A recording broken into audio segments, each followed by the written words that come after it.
హిందూ సనాతన బోర్డు రావాల్సిన అవసరం ఉందా లేదా? ముస్లింలకు వారి మసీదుల నిర్వహణ ప్రైవేటు ప్రాపర్టీ, క్రిస్టియన్లకు వారి చర్చి నిర్వహణ ప్రైవేటు ప్రాపర్టీ, హిందువులకు మాత్రం వారి దేవాలయాల నిర్వహణ పబ్లిక్ ప్రాపర్టీ, ప్రభుత్వ ప్రాపర్టీ. రాష్ట్రాలు ఎండోమెంట్ బోర్డులు పెట్టేసి ఆ డబ్బుని ఎవరి బాగుకు ఉపయోగిస్తున్నారు? మొన్న మధ్య చిలుకూరు బాలాజీ ఆలయాన్ని కూడా ఎండోమెంట్లో కలపడానికి సర్వ ప్రయత్నాలు చేశారు. ఆదాయం వచ్చిన గుడుల మీద ప్రభుత్వాలే వచ్చి పడుతుంటే ఇంకెవ్వరికి చెప్పుకోవాలి అనేదే ఇక్కడ ప్రధానమైన ప్రశ్న. అటు టీటీడీ విషయంలో కూడా తక్కువేం కాదు, పేరుకి బోర్డు కానీ అదొక ఆదాయ వనరు చాలామందికి. ఒకవేళ సోకాల్డ్ జర్నలిస్టులు అంటున్నట్టుగానే భారత్ సెక్యులర్ కంట్రీ అనే అనుకుందాం. మరి ఏది సెక్యులరిజం? ఎక్కడ పాటిస్తున్నారు చెప్పండి? హిందువులకు వారి దేవాలయాల నిర్వహణ వారికే ఇస్తే అప్పుడు అవుతుంది కదా సెక్యులర్ కంట్రీ ఇది. మనకి పీఠాధిపతులు లేరా? జీవితాన్ని త్యాగం చేస్తున్న స్వామీజీలు లేరా?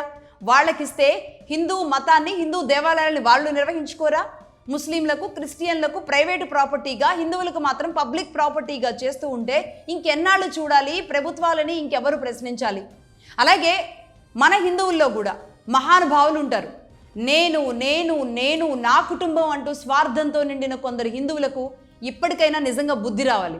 ఇది ఒక్క రోజుగా జరుగుతున్నది కుట్ర కాదు అని తెలియాలి. 100 ఏళ్లుగా ఇలాంటి కుట్రలు జరుగుతూనే ఉన్నాయి. స్వాతంత్రం వచ్చాక ఇంకా రెడ్ కార్పెట్ గులాంలే నడుస్తున్నాయి ప్రస్తుతానికి. నా వారసులకు 1000 కోట్ల సంపాదన నేను ఇస్తాను భవిష్యత్తులో అని ఆరాటపడుతున్న అనేక మంది, డబ్బు కోసం వెంపర్లాడుతున్న కొంతమందికి నేను చెప్తున్నాను, రేపు మీ మనవడి గొంతుపైనో ముని మనవడి గొంతుపైనో కత్తి పెట్టి మతం మార్చే కుట్ర జరిగితే ఎన్ని కోట్లు ఉండి ఏం లాభం అన్నాడు. నేను ఇంతకుముందు చెప్పినట్లుగా రాణి రుద్రమదేవి మనవడికే జరిగింది కదా, ఇంకెవ్వరి మనవడికి జరగదు అని మీకేమైనా రాసుందా? శబరిమలకి మహిళా ప్రవేశం లేదు అంటే మేము వస్తాం ఏం చేస్తారు అని మీరే అడుగుతారు. ఏకంగా ఇరుముడిలో శానిటరీ ప్యాడ్స్ పెట్టి పంపిస్తామని వెర్రి పనులు చేస్తూ ఉంటారు. మన రాష్ట్రం నుంచి కూడా ఆనాడు ఒక జర్నలిస్ట్ని పంపిన ఒక ఉద్దండు ఉన్నారు. వాళ్ళని ఏమనాలి అసలు? మన పక్కే ఉంటూ మనతోనే ఉంటూ హిందువులు, హిందూ ఆచారాన్ని వెక్కిరించే ఈ సో కాల్డ్ హిందువులను ఎట్లా మార్చాలి? ఇప్పటికైనా నేను ఒక విషయం చెప్తా. చాలామంది అంటూ ఉంటారు, ముఖ్యంగా మహిళలే అంటూ ఉంటారు, నేను పెద్దగా పూజలు చేయను, నేను సెక్యులరిస్ట్ని, నేను అన్ని మతాలను నమ్ముతాను అని వెకిలి మాటలు, వెకిలి నవ్వులు నవ్వే సో కాల్డ్ హిందువులు ఈ పిచ్చి చేష్టలే ఆపాలి.